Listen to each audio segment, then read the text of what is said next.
Buenas noches.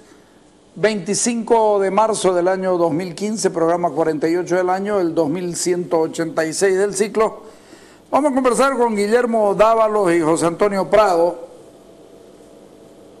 de un tema que a mí se me queda en el tintero y les agradezco a los dos por venir. Estamos llegando al fin de la campaña electoral y no sé si ustedes han visto una peor campaña. Para comenzar, comencemos preguntándonos esto. ¿Han visto ustedes alguna peor campaña que esta que está pasando? Yo si sumo factores me parece que no. Me parece que esta es de lo peorcito. O sea, me he sentido agredido en muchos niveles en esta campaña, cuando en otras, digamos, habían componentes que se salvaban, ¿no? Ajá. En esta campaña pienso que hemos incluso visto, desde la parte publicitaria, una falta de creatividad impresionante, ¿no? Y de respeto por la inteligencia de las personas. Ajá. Una falta de respeto por la inteligencia de todos nosotros. O sea, uno ya no tenía de dónde agarrarse. Obviamente estoy generalizando y eso Ajá. es injusto, pero claro, la sopa promedio ha sido bastante triste y creo que le ha bajado el pelo a todos, ¿no? Nos ha obligado como ciudadanos a discutir sobre sonceras y no nos ha permitido elevar un poco la mirada para ver lo estratégico y todo, porque el promedio que nos han establecido ha sido muy, muy bajo, muy malo. Nos empujan a no pensar. La idea es que no piense el común de la gente para que no los cuestionen mucho. Yo no sé si son tan inteligentes como para ser así de maquiavélicos, pero creo que el resultado es ese. O sea, el resultado es como te digo. Lo busque o no lo busque. Claro, el resultado es que estamos en las discusiones, en las redes sociales, en los cafés, incluso en las discusiones que uno quisiera sean más serias, discutiendo sobre burreras, porque hay que escarbar entre las burreras para poder llegar un poquito más arriba y hablar de lo importante. Nos han tapado tanto de burreras que nos hemos pasado todos estos 2 meses hablando de burreras. Yo creo eso. Guillermo, mira, vos que conocés desde el retorno a la democracia. Claro, desde el retorno a la democracia son algo más de 3 décadas. 32 años.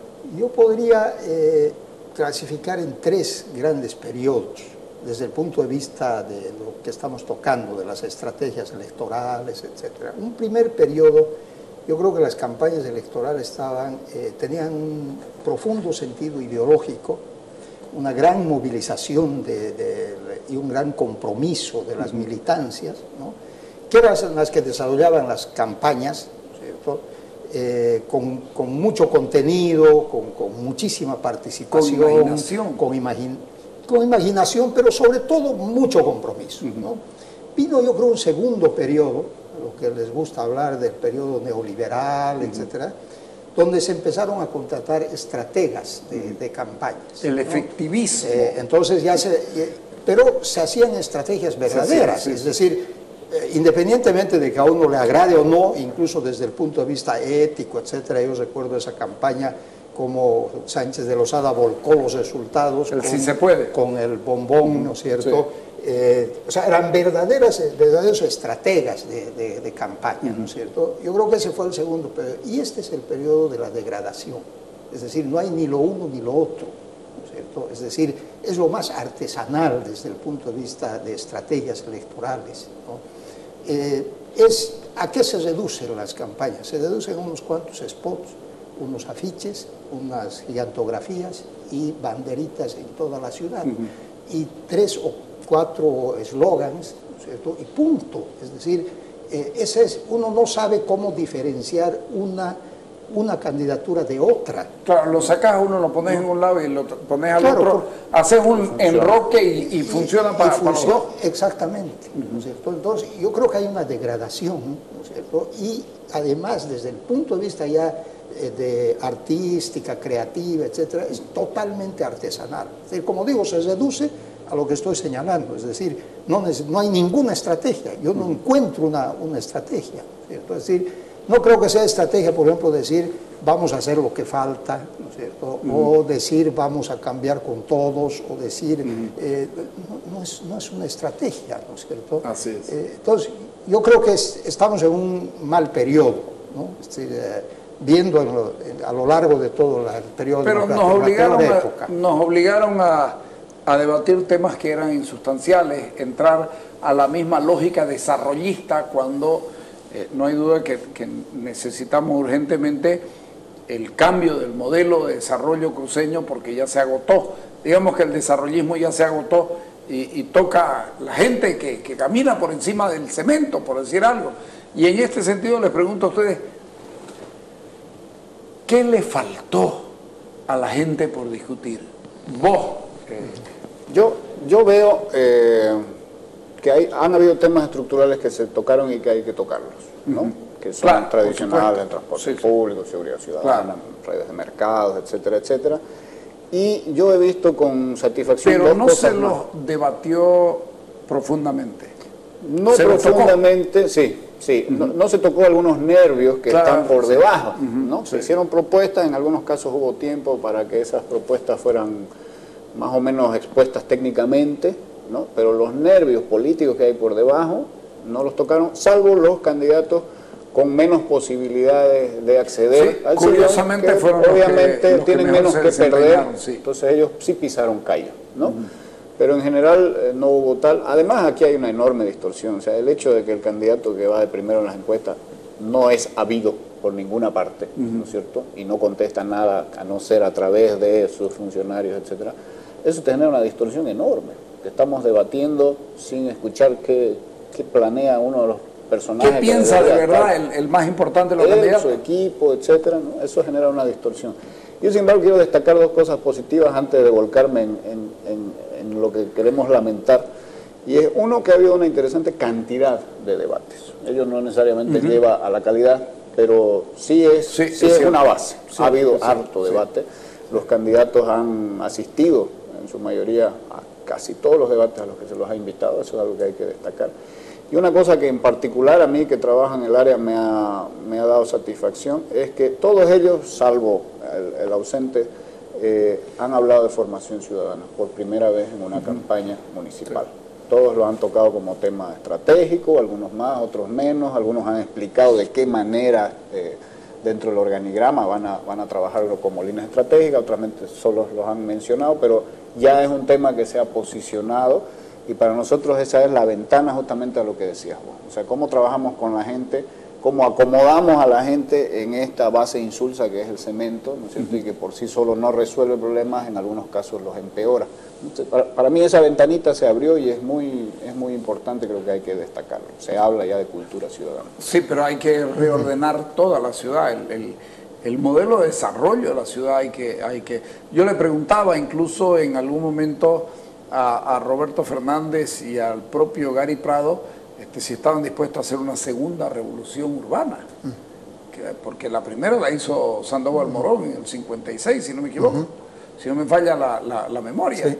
Pero hay que hacer una segunda revolución urbana, pues tenés la gente que vive en lotes que no es propietaria, la gente que no tributa, la gente que no recibe beneficios, la gente a la que le pasa... Especula, ¿ah? La gente que especula con... Claro, la gente por la que pasa el cemento afuera de su casa y termina encareciéndole su propio costo de vida porque ahora va a tener que pagar impuestos o porque va a tener que regularizarse para tener otros beneficios. Frente a eso ya estamos hablando de una cosa mayor, de pasar a un segundo estadio. Pero como que sí, hay que hacerlo, pero no te dan una respuesta concreta y creo que es importante. Yo sostengo con relación al campo en el que vos trabajás, fíjate que este modelo de desarrollo va a terminar generando más lumpen y va a terminar generando más marginalización. Claro, mira, ¿Y qué hacemos? En la línea que tú estás señalando y estás reclamando este enfoque, digamos, de desarrollo, ¿no? Si vemos, y esta yo creo que ha sido la gran ausencia, y es la falta de un enfoque integral. O sea, todo el mundo ha hablado de todos los temas que todos sabemos, es decir, no es difícil. Sabemos que esta ciudad no puede tener el transporte que tiene, no puede tener el sistema de aseo urbano que tiene, no puede tener el sistema de mercados que tiene, de abastecimiento que tiene, sabemos, todo eso lo sabemos, ¿ok? Y todos dicen, vamos a resolver el problema del transporte, vamos a resolver el tema de seguridad ciudadana, el tema del enfoque integral. hablando de los temas que tú dices de seguridad, el enfoque integral de seguridad, o sea, de construcción de una ciudad segura, ¿no es cierto? Exactamente. Tiene que ver con todo. Es decir, tiene que ver con que yo salgo de mi vivienda y sé que voy a tener un transporte a la hora determinada y es un transporte seguro que me va a conducir al lugar que debo ir en el tiempo que debo llegar y que no voy a ser maltratado en el bus que voy a tomar. Cuando voy a un mercado tengo que tener la seguridad de que los alimentos que voy a llevar a mi casa no son veneno para mi familia. Tengo que tener la seguridad de que mi hijo que va a la escuela no va a ser maltratado en la escuela. 4 de cada 10 son maltratados habitualmente en las escuelas de Santa Cruz, ¿no es cierto? Que no va a ser tentado hacia las drogas, ¿no es cierto? Tengo que tener la seguridad que cuando voy a un centro de salud voy a tener el médico de emergencia, voy a tener la atención con la calidad y calidez que se requiere. Esto es construir una ciudad segura. Y este es el sentido de seguridad que tenemos que dar. No es seguridad ciudadana, no es policías versus ladrones, ¿no es cierto? No se reduce a eso, esa es una visión reduccionista, ¿no es cierto? Entonces, yo no he visto, ¿y cuál es la autoridad que debe construir una ciudad segura? Es pues el gobierno de la ciudad, es el gobierno municipal, ¿no es cierto? Con este enfoque integral que tiene que abordar el conjunto de los temas de la ciudad. Es decir, tenemos que transformar una ciudad, tenemos que hacer, se llamará una reforma urbana, se llamará una reforma, la construcción de una nueva ciudad, pero tenemos que construir una nueva ciudad, ¿no es cierto? Y esta nueva ciudad, Carlos... Eso apunta al modelo de desarrollo.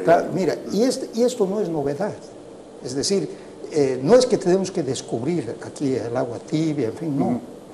Tú mira Bogotá como era hace 20 años atrás. Acabo de estar en Lima. Lima como era hace 7 años atrás. Dice que Lima está transformada. Hace 7 años atrás. Cómo era Curitiba, cómo era, etcétera, etcétera. Ya hay decenas incluida La Paz, digamos, ¿no? Aunque todavía le falta, digamos, ¿no? Lima tiene 10 millones de habitantes, ¿cierto? Tú has conocido Lima, o sea, el centro histórico de Lima, o sea, la Plaza de Armas, que es una belleza, una ciudad virreinal, etcétera, ¿cierto? Era como 50 o 100 veces la Ramada, ¿no es cierto? Hasta hace 7 años atrás. Sí, caminar ese jirón de la Unión era un peligro. Era un peligro. 6 de la tarde la gente corría a tomar sus micros, porque lo podían asaltar ahí en el jirón, entre la Plaza San Martín y la Plaza de Armas, que son 8 cuadras. En el centro de la ciudad. Sí. O sea, hoy día no hay un solo vendedor ambulante, ¿no? Absolutamente todo limpio, ordenado, ¿cierto? Pero además ha cambiado la gente. La gente no cruza la calle si no es por la cebra, ¿no es cierto? Nadie anda sin cinturón de seguridad. ¿No? Y Bogotá lo propio. Entonces, aquí viene el segundo gran tema. Es decir, el primer gran tema ausente ha sido este enfoque integral. Y el segundo gran tema es que nadie dice, no, ¿cómo se puede cambiar la ciudad? Es decir, todo el mundo te dice hay que cambiar el transporte, por supuesto que hay que mejorar, hay que cambiar el tema de los gremiales, los mercados, por supuesto, pero ¿cómo? No, dialogando con ellos, grave error. ¿Cómo vas a resolver dialogando con los transportistas o dialogando con los gremiales? Cuando yo he indagado cómo han transformado sus ciudades en Colombia, en el Perú, en Curitiba, etcétera, etcétera, todo el mundo te dice, mira, la fórmula es muy sencilla. El alcalde de la ciudad tiene que convocar a la élite de la ciudad, a las élites de la ciudad. Las élites no son los de sangre azul, ¿no? Son los actores fundamentales que hacen la ciudad. En el caso de Colombia, de Bogotá, convocaron a 132, el alcalde. Más o menos como los eventos que hacía el CEDURE hace algunos años, que sigue habiendo, donde estábamos todos entramos. Los foros urbanos. Exactamente. La única diferencia... La experiencia que tenemos es que se puede hacer. La única diferencia es que el foro urbano lo hacemos hasta ahora, lo hacemos la sociedad civil, pero el gobierno municipal las autoridades ni se entera. Están de espaldas. Claro, ni se entera. No es una diferencia sustancial. Allá no, allá el alcalde elegido en Bogotá hace 20 años, ¿cierto?, convocó a 132 personas y les dijo muy bien, tenemos que cambiar esta ciudad. Es invivible. No podemos seguir. Así es invivible. Y en manos de los 132, que somos la élite de esta ciudad, está. Entre ellos estaba por ejemplo, la líder de las prostitutas, el banquero más importante de Colombia, estaba el representante de los vendedores ambulantes, justamente era un Morales, el representante, ¿no?, que representaba en ese momento a 1,5 millones de vendedores ambulantes en la ciudad, ¿cierto? Multiplique eso por 5, ¿cuántas familias son?, ¿cierto? Bueno, estaban obviamente el de transporte, etc. Y les dijo muy bien, segundo tema, ¿qué ciudad queremos? Y definieron en tres frases: una ciudad segura, productiva y vivible. Perfecto. No es tan difícil, ¿no? No es difícil, eso queremos. Oye, ¿cómo hacemos para que ese acuerdo de estos 132 se convierta en un acuerdo de los 7 millones de bogotanos? El banquero dijo, yo tengo una empresa comunicacional que en 72 horas podemos divulgar este acuerdo, este manifiesto, a este acuerdo que estamos llegando. El de los vendedores ambulantes dijo, no, eso no llega a la gente, eso la gente considera propaganda, campaña, tiene que ser personal, 1 a 1 a cada bogotano, para que cada bogotano se comprometa. Pero esto está loco, son 7 millones, claro, pero yo llego a 1,5. No, y con su mujer y su hijo yo llego a 3, 4 millones. Aquí el transportista llega a 2, el otro llega, imprimieron 10 millones de esta carta, y la empresa esta comunicacional lo que hizo fue medir el impacto 72 horas después, a ver si los bogotanos se habían enterado de la carta. 72 horas después de que lanzaron los panfletos. ¿Hubo efecto después de 72 horas? 92% de los bogotanos conocían la carta y se adherían a la carta. ¿Estás oyendo eso? 92%. Es una realidad, está escrito, es una experiencia desarrollada. Porque, a ver, segundo paso entonces era decirles, muy bien, para lograr esa ciudad hay que transformar el transporte, pero no es negociando con el transporte, sino con el conjunto de los representantes de la ciudadanía. Claro. Por tanto, los transportistas... Lo que se llama una presión social sobre el conflicto. Se tienen que adherir a lo que decidan todos, ¿no es cierto? Y así han transformado la ciudad. Entonces, no sé si desconocen una estrategia de este tipo, pero yo creo que lo que no existe es voluntad política de construir. La ciudad la construyes con los ciudadanos. No puedes construir a espaldas de los ciudadanos. Es imposible en esta época. Y esto es lo que yo no veo, esta voluntad, no encuentro en ninguno de los candidatos. Y desgraciadamente en quienes probablemente ganen las justas electorales del domingo. Yo pienso que tienen que coincidir voluntad con el potencial de, ¿no? Porque eso es lo que a mí me preocupa y me ha parecido un poquito esquizofrénico también de este periodo, y es lo que mencionaba. Quienes realmente tendrían la capacidad de, son quienes no han asistido nunca a ningún debate y supuestamente debaten con el pueblo, etcétera, etcétera, y eso habla de esa falta de voluntad, ¿no es cierto? Porque obviamente es mucho más complejo aplicar esta, entre comillas, fórmula que Bernardo Todo nos ha venido a contar de lo que han hecho en Bogotá. ¿Por qué? Porque es mucho más complejo reunirte con los actores reales, claro, de un fenómeno, de un proceso, no que con los actores visibles o con los que vos te pongas al frente para hacer, hola, ¿cómo estás? Sí, muy bien, no, sí, yo también, ¿no? Que es un poco lo que se hace hoy. Aquí estamos los actores. Bueno, pero en el caso del transporte, ¿los transportistas son un actor? Claro que sí, pero no son el único actor. Los ciudadanos que se mueven en el transporte público son el actor a considerar. Entonces, hay que al final de cuentas, son los ciudadanos los que llenan el colectivo. Y los que lo padecen. Claro, y además el tema del transporte no se reduce a un tema pues de micros. No. Es un tema de movilidad humana mucho más compleja, ¿no es cierto? Mucho pero más este tema de movilidad urbana lo tocó ya el CEDURE hace como 15 años. Eso como 15 años así lo tocó el CEDURE. Por eso un poco movilidad urbana. Lo que decía Guillermo de no inventar el agua tibia. En Santa Cruz tenemos una ventaja, que es que la sociedad civil tiene un músculo desarrollado en temas de participación y de diagnóstico colectivo, etcétera, que el CEDURE ha venido, ¿no es cierto?, bregando con esto. Van 12 foros urbanos que se hacen casi cada año. Y claro, el detalle es que el gobierno municipal no le interesa un cuerno. Pero para cuando llegue el momento en que haya una gestión en la que sí pueda convocar actores, la sociedad civil cruceña está lista. tenemos una capacidad y tenemos una capacidad de diagnosticar colectivamente, de proponer colectivamente, que va a ser muy útil para cuando llegue ese momento, si es que no es tarde, digamos. Les pido un corte cuando entremos. Me gusta esto, lo vamos a tratar en los próximos 15 minutos. Es posible, entonces. Yo creo. Es posible, y eso es bueno. Y hay que imaginar ¿Ok? cómo. Dale.